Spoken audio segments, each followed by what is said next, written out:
No bombs, no bullets. This is an invisible war.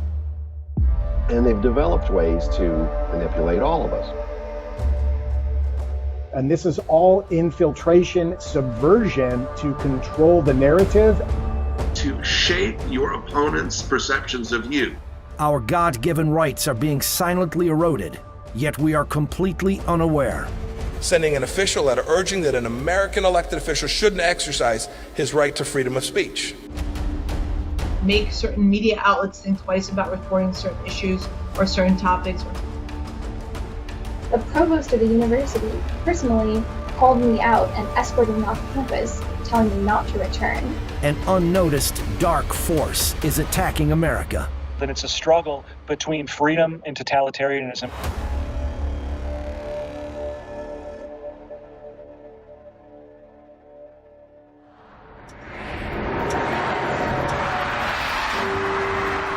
The New Year's crystal ball descends at Times Square on January 1st, 2020. At the same time, over 7,000 miles away in Wuhan, China, political pressure was mounting on 8 healthcare professionals. Local police found these doctors one after another around New Year's Day and accused them of spreading rumors and seriously disrupting social order. Police also warned them if they don't feel remorse, they will face legal punishment. The incriminating evidence against them? Messages they sent to friends on December 30th. One message read, 7 cases of SARS were diagnosed in the Wuhan, South China seafood market. Another read, 1 case of infectious coronavirus pneumonia was confirmed in the Haohu branch of the Wuhan Second Hospital. Others read, the government has not yet decided to make it public. Please be careful, everyone. When the Times Square crystal ball dropped, none of the revelers were aware of the political pressure thousands of miles away, but tragedy was approaching. Just hundreds of yards from the crystal ball is the billboard of Xinhua News Agency, the official news agency of the Chinese Communist Party. 7 hours after New Year's Eve, Xinhua announced on its website in Chinese, Wuhan police have taken legal measures against 8 healthcare professionals because they were disseminating false information. The agency also told the Chinese public not to believe them and spread rumors. You had hero doctors that were sounding the alarm, trying to tell the world about COVID-19. And the Communist Party of China clamped down on that immediately. That censorship directly exacerbated COVID-19. And it is something that is now impacting so many Americans.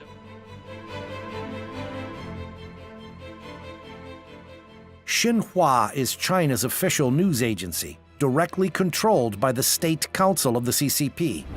Cai Mingjiao is the president of Xinhua. He previously served as the deputy director of the CCP's propaganda department, where he ruled the media with an iron fist, firing writers who dared to tell the truth, with a tight grip over the media and political loyalty to the party. Some call him the news killer. In July 2011, Xinhua signed a long-term lease for a prominent advertising space in Times Square. The fee for the giant screen is estimated at $300,000 to $400,000 per month. Don't buy! China live! Free speech! On its first day of broadcast, a Tibetan group staged a protest, saying the CCP's censorship agency is not welcome in New York City. Don't buy! China live! Free speech! Free threat! Don't buy! It's the official source of information that's very tightly controlled editorially by the Chinese government and Communist Party in terms of what they're able to publish, to the extent that they basically use it as a way to channel the official version of events within China. The CCP calls this billboard the China screen as a symbol of the regime's Da Wai Shun, or Grand External Propaganda Campaign. That multi-billion-dollar media expansion plan was Beijing's response to a setback for the CCP. During the 2008 Beijing Olympics, the CCP was eager to enhance its international image by showing the world how China can host the perfect games. Behind the scenes, the CCP was increasingly abusing human rights and silencing dissent. After nearly 2 weeks of violent demonstration, Politicians and human rights groups from around the world called for a boycott of the Olympics in Beijing. Embarrassed CCP officials believed this happened because its own message was not being heard enough outside of China, so it needed a bigger voice. In 2009, the CCP launched the $6.6 billion Grand External Propaganda Campaign to fuel the global expansion of its official mouthpieces and drown out Western media voices. The CCP not only seeks to improve its image in the world, but also to further a strategic expansion of global power. As the international financial crisis began in 2008, it seemed at that time that many countries in the world were seeking help from China and regarded China as the engine out of the crisis. Therefore, the CCP was full of confidence at that time. Domestically, it felt that it was necessary to strengthen its totalitarian rule. Abroad, it also saw an opportunity to expand its power overseas and establish a communist order according to the will of the CCP. Of course, the CCP still has no way to confront the United States in military power, so it has adopted the method of information warfare. And then there's information warfare, which is a lot more subtle, which is how you shape the perceptions of your opponent.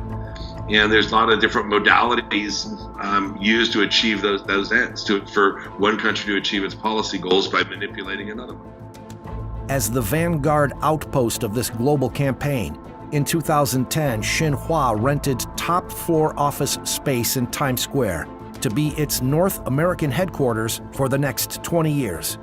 The next year, it rented the highly visible advertising screen and started playing propaganda videos. Another Chinese state mouthpiece media, China Daily, entered Americans' lives in an even more insidious way. China Daily, for example, the CCP controlled a state-sponsored newspaper from China, is dropped on my doorstep as a member of Congress in my House office building. That's just skimming the surface of how powerful and how advanced the Chinese propaganda machine really is.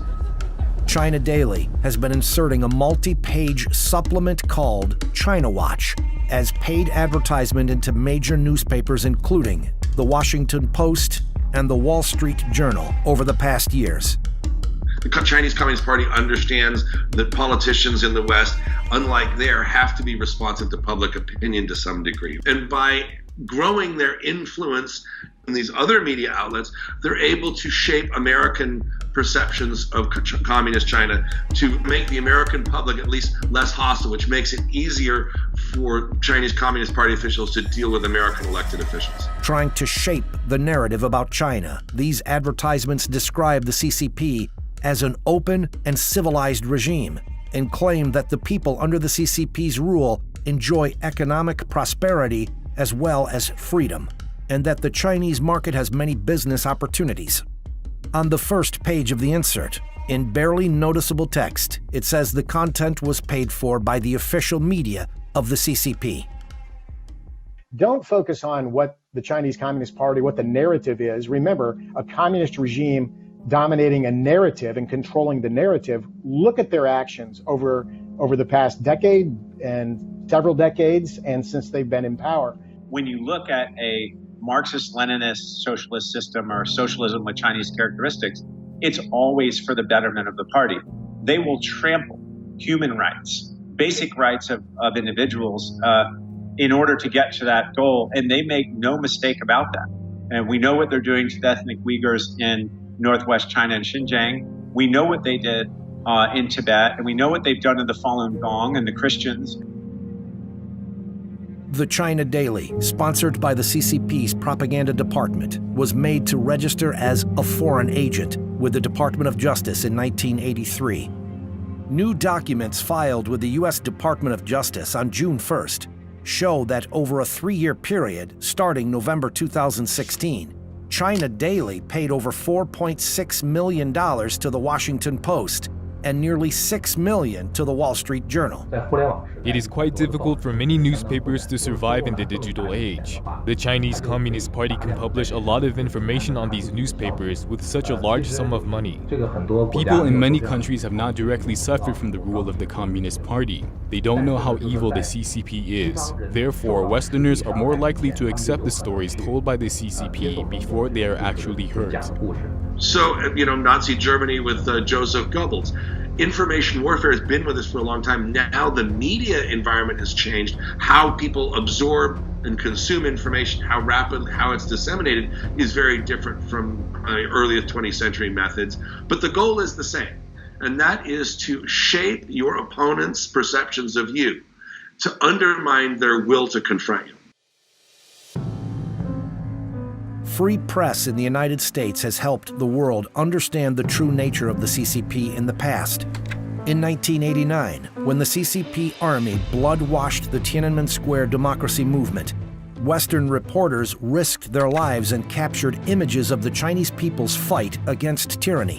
In 1997, American media exposed the state-sponsored sale of human organs from executed prisoners for medical transplantation.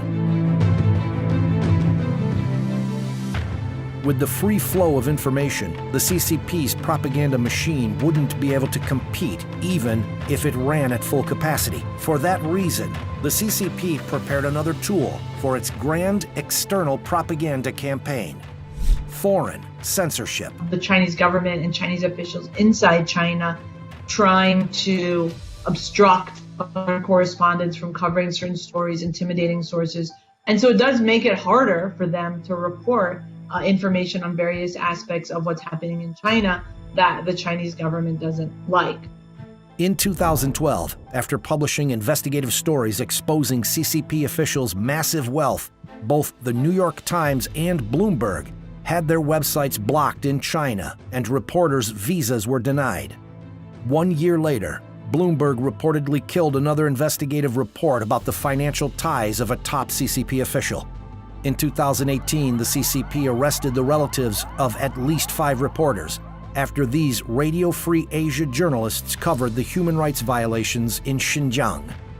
In 2019, the CCP threatened data company Refinitiv, a partner of Reuters news agency, with having its service in China suspended if Refinitiv didn't remove stories related to the Tiananmen Square massacre.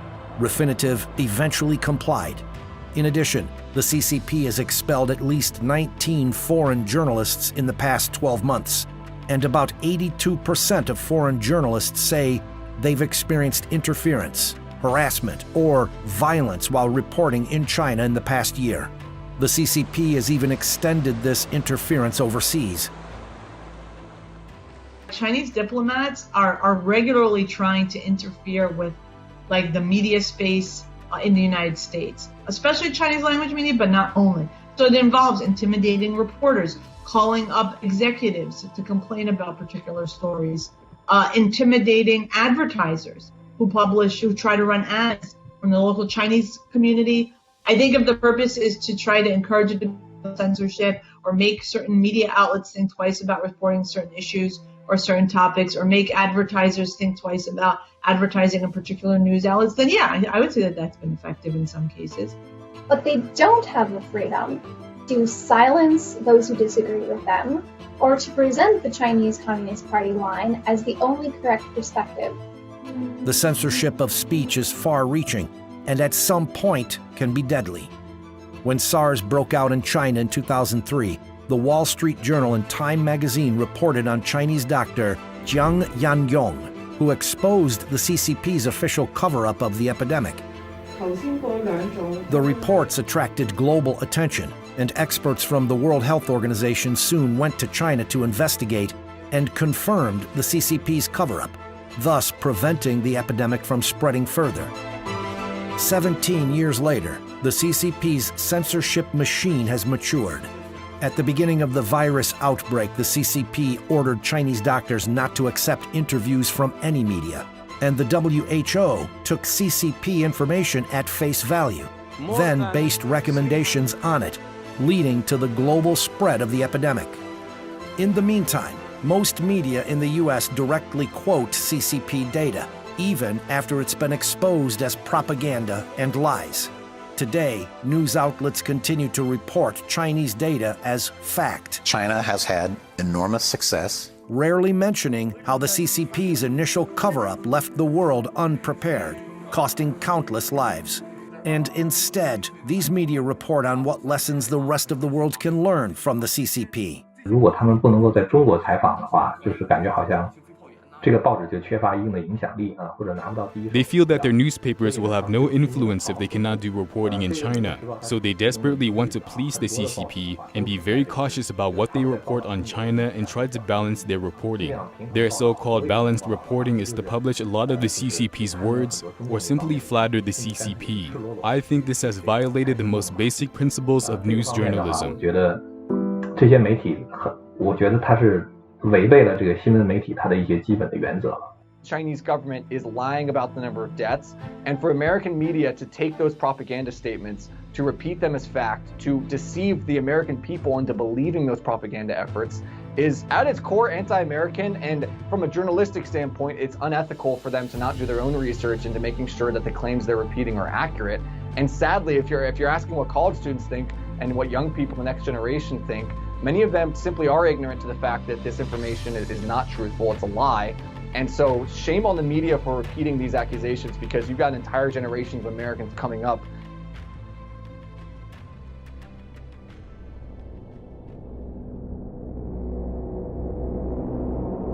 Even as the pandemic continues to spread globally, the CCP has been trying to persuade the world not to blame China, but to praise China. Using its grand external propaganda machine and fake social media accounts, the CCP is pushing a narrative that the world should thank China, and it's trying to get politicians to say it. The Communist Party of China reached out to me on 2 occasions to pass a resolution praising them for their handling of the coronavirus. And what was probably most unusual about the request was that they provided me with the resolution. I've never had something like this happen. Roth received the 2 emails directly from the Chinese Consulate General in Chicago, one in late February, the other in early March. At that time, the epidemic was spreading across the United States. The American economy was hit hard as well. They actually just had the samples destroyed of the initial samples taken from the sick in Wuhan, where they had the genome sequenced, and they destroyed all of that. They destroyed the evidence. They covered up. They hid. They prevented researchers from getting into the country, and they basically said, well, they see no evidence of human-to-human spread of the virus. At the same time, hundreds of thousands of people were leaving Wuhan and going to all points of the compass. So all these emotions are running through me. And to be honest with you, I got downright mad. And that's where I told my staff, I dictated to them a response. I said, you send this out word for word. Dear Consul General, nuts. Besides anger, Roth had worries too. He realized how the CCP had extended its influence to elected officials in the United States, and that it may even be a common practice. I've never spoken to their consulate before, so that's why it makes this request very unusual and very scary that they felt that this was normal behavior for a foreign government to come to a sovereign state like Wisconsin and ask them to pass this resolution. Here's probably the part that should scare most of us. They actually felt it was okay for them to do this. So it makes you wonder, am I the first one that they've reached out to ask for a resolution to be passed? I find it hard to believe that I would be. The New York State Senate passed a controversial resolution on June 18, 2019, designating October 1st as the China Day. October 1st is the anniversary of the Communist Party's takeover of China in 1949. Huang Ping, the Chinese Consul General in New York, was invited to witness the adoption of the resolution. Many Chinese groups in New York State protested the resolution. Among them were groups oppressed by the CCP. They worried that the resolution would boost the CCP's image in New York State. A month before New York State passed the resolution, U.S.-China trade talks had collapsed because the CCP was unwilling to make real legal commitments to protecting intellectual property rights. Some federal officials called for escalating sanctions against the CCP. At that moment, the friendly gesture toward the CCP from New York State was immediately praised by the Chinese foreign minister. Since President Trump came to power, especially during the U.S.-China trade war, the two parties have reached a consensus on the CCP. So the CCP shifted its focus to state governments, because state governments don't have dedicated personnel for foreign diplomacy, and people at the state level are far less vigilant towards the CCP. Also, their understanding of the CCP's nature is not as good as people in the federal government. The CCP really wants to have some resolutions passed at the less guarded state level to create an environment conducive to itself while exerting pressure on the federal government. New York State, which was hit hard by the pandemic, has more economic and cultural exchanges with the CCP than any other state. According to the China General Chamber of Commerce, $50.9 billion of investment from China was injected into New York from 2011 to 2017, much more than any other state. The New York State government stated in 2017 that developing relations with China is one of its top priorities. The CCP has mapped out every politician in the country, down to the governors and senior elected state legislators, so it's not just national level politicians. And they've mapped out who's soft on the CCP or even likes them, who's moderate or ambivalent, and who's hostile to them. And they've developed ways to manipulate all of us. Whereas if you just want to make money and bring jobs into your state, fine, then let's cut a deal and don't ever say the name Taiwan or don't ever be critical of Xi Jinping, and we'll make sure that our party people invest in businesses in your state. Is the communist regime censoring remarks of U.S. officials? One way the regime can do this is through its sister city relationships. According to the CCP, sister cities bring more cultural and economic exchanges and cooperation. However, this cooperation sometimes comes with strings attached. When the Czech capital of Prague signed a sister city agreement with Beijing in 2016, Prague agreed to adhere to the One China policy, that is, recognizing Taiwan as part of China. This was exposed by newly elected city officials last year. The new mayor rejected including a political declaration in the agreement between the cities and wanted to remove the One China language. He said his country should not turn away from the victims of injustice. The CCP immediately threatened Prague with breaking off diplomatic relations, stopping flights, and cutting financial aid. New York City, like Prague, has signed a sister city agreement with Beijing as well.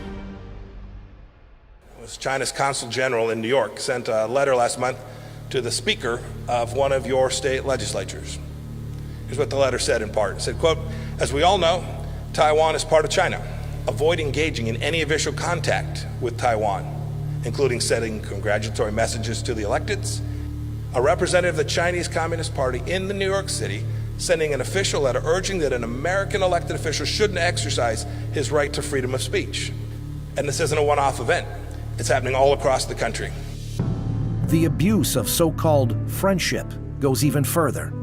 The Association for the Defense of Human Rights and Religious Freedom publicized an internal document from the CCP's Henan Provincial Party Committee, dated March 2017. The file contains the following text: make full use of the foreign sister cities' relationship to squeeze Falun Gong's space in their activities abroad. Falun Gong is a popular traditional Chinese spiritual practice. It's been heavily persecuted by the CCP since 1999, but is practiced freely around the world. The document from Henan Province reveals something more. Since provincial party committees don't have the authority to formulate foreign policy, it means the order came from the Central Committee of the CCP. That means the CCP is trying to export its persecution of faith through its sister city relationships. The CCP has implicitly exported its values and influence to the United States.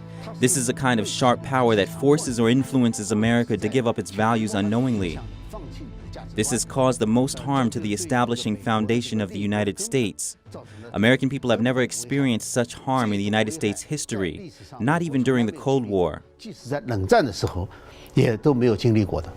And this is all infiltration, subversion to control the narrative and to control actions throughout the United States and to weaken the United States.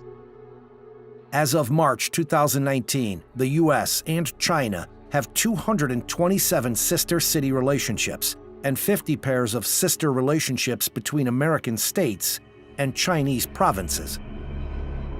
The Chinese government has been methodical in the way it's analyzed our system, our very open system, one that we're deeply proud of. It's assessed our vulnerabilities, and it's decided to exploit our freedoms to gain advantage over us at the federal level, the state level, and the local level.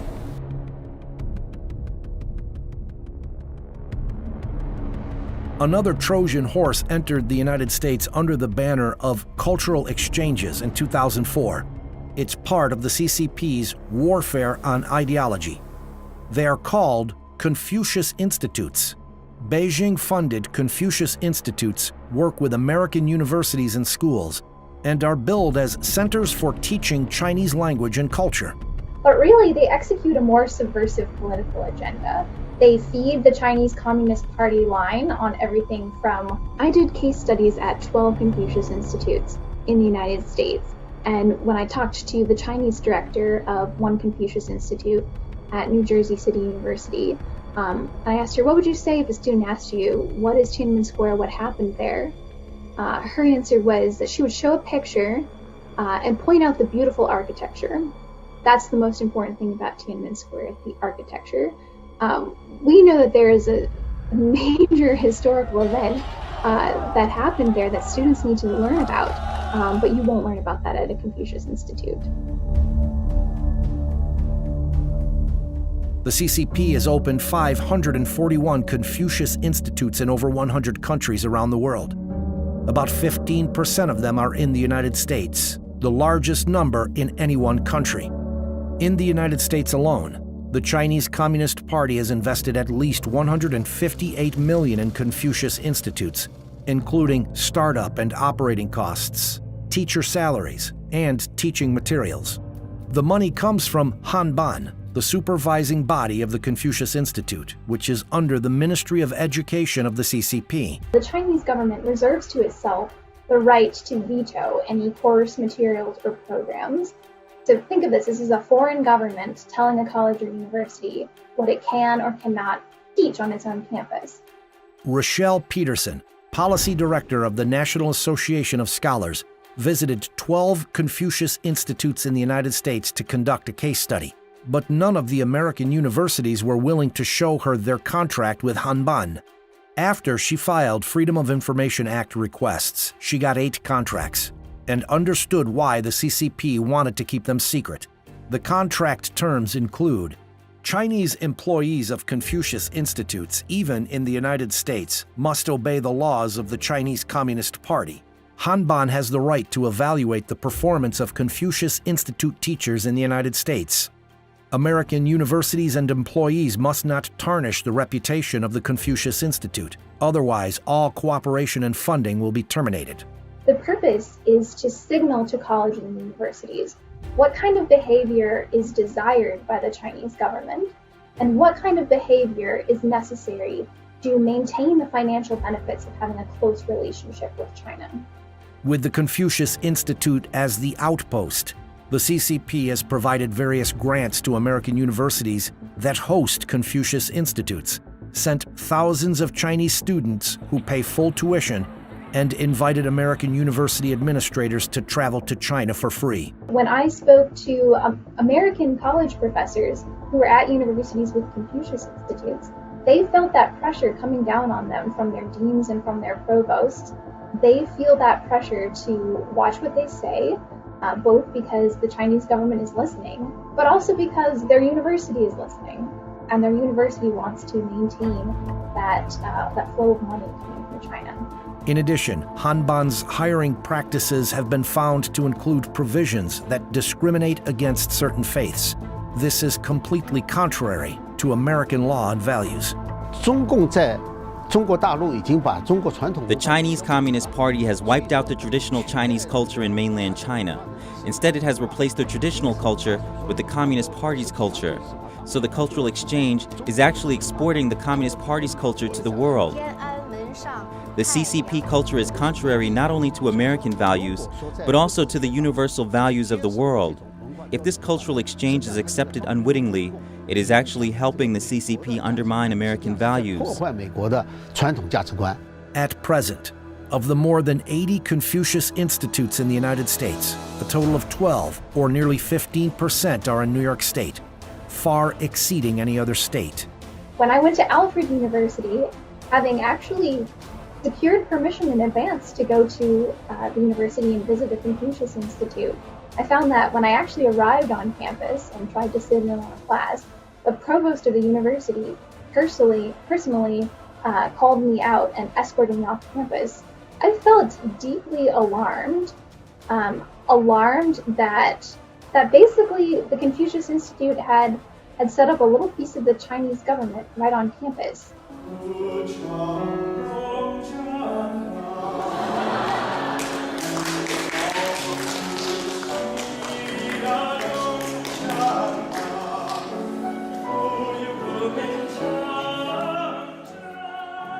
But keep in mind that a lot of the older generations in America, they were old enough to remember the Soviet Union. They were old enough to remember the Cold War. They remember countries crumbling under communist and socialist regimes. But a lot of young people, they don't really remember any of that. They're not super aware of what's going on there.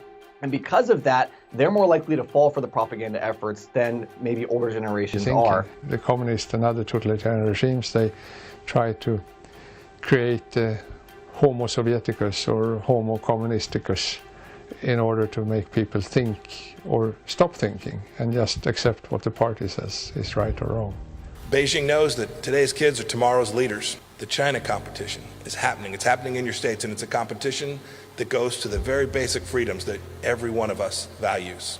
Then it's a struggle between freedom and totalitarianism, between people having the choice to do with what they want with their lives and then having somebody else tell them what they must do and how they must live. And that's why when I look at the Chinese people, I see us in them. But I also know that in the end of the day, if you look at history, right always wins out.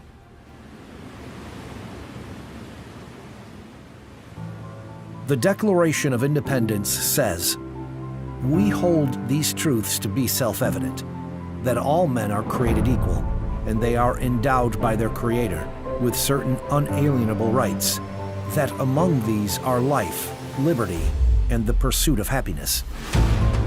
Now, these rights bestowed to us by the Creator are being silently eroded. It's a confrontation between communism and universal values, between authoritarian totalitarianism and freedom and democracy, between atheistic materialism and God-given rights. The war of ideology is being waged on our everyday lives. Censorship and propaganda have silently broken through the line of defense of truth, and the invisible enemy, the CCP virus, has marched in without resistance. Now, we find ourselves at a crossroads, and we must decide: continue sleeping in darkness, or wake up and follow our consciences and defend our God-given rights.